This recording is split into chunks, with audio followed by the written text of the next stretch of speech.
ये फरमाइएगा कि आपने बड़े अरसे से बलूचिस्तान को देखा है। बलूचिस्तान के हवाले से कहा जाता है कि इसमें मादनियात बहुत ज़्यादा हैं। तो पहले तो ये बताएं कि बलूचिस्तान के अंदर कौन कौन सी मादनियात हैं, कितनी उनकी कीमत है और उससे क्या इस्तिफादा माजी में किया गया है, और अगर नहीं किया गया तो अब किस तरह से उनसे इस्तिफादा किया जा सकता है। देखिए, अगर तमाम हम मादियात के नाम अगर लेंगे तो बहुत प्रोग्राम आपका लंबा हो जाएगा। जी। मुख्तसरन ये कि अगर उसमें हम अगर देखें, कीमती मादियात के अंदर जो है ना सोना, तांबा, संग मरमर और क्रोमाइट और कोयला और इस किस्म के बहुत सारी धातें जो मसनूआत में इस्तेमाल होती है।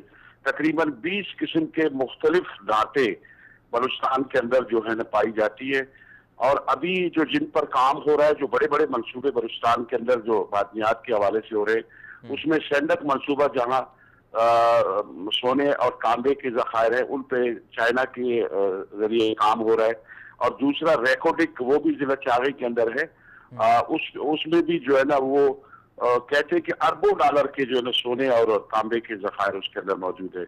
उसके थोड़े से मसाइल चल रहे रिकॉर्डिंग के हवाले से, क्योंकि वो फिर उसको जब तौसी नहीं की गई उसकी लाइसेंस को, तो वो जो है ना आलमी अदालत में चला गया है। तो उसका वहाँ फैसला होना है और अदालत से बाहर भी वहाँ फैसला करवाने की कोशिश की जा रही है। तो उसमें भी वो कहते हैं कि हम बिलियंस ऑफ रुपीज उसमें जो है ना हम सर्व कर चुके हैं। इसके अलावा दुदर एक जो है ना जिला लसबेला के अंदर एक इलाका है, वहां पर जो है ना मादनियात के आयरन ओर जिसको कहते हैं, जो स्टील मिल में इस्तेमाल होता है, उसमें उसके जखायर वहां पर पाए जाते हैं। तो उस पर भी जो है ना काम हो रहा है।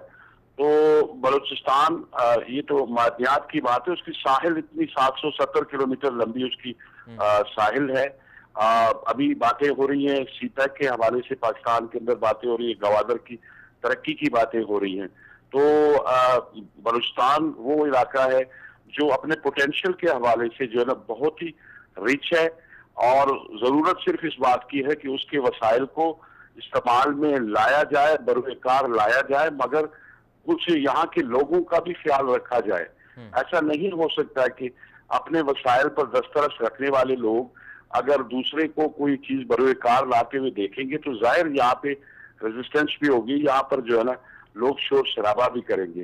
तो एक फार्मूला तय किया जा सकता है कि विफाक का कितना होगा, सूबे का कितना होगा।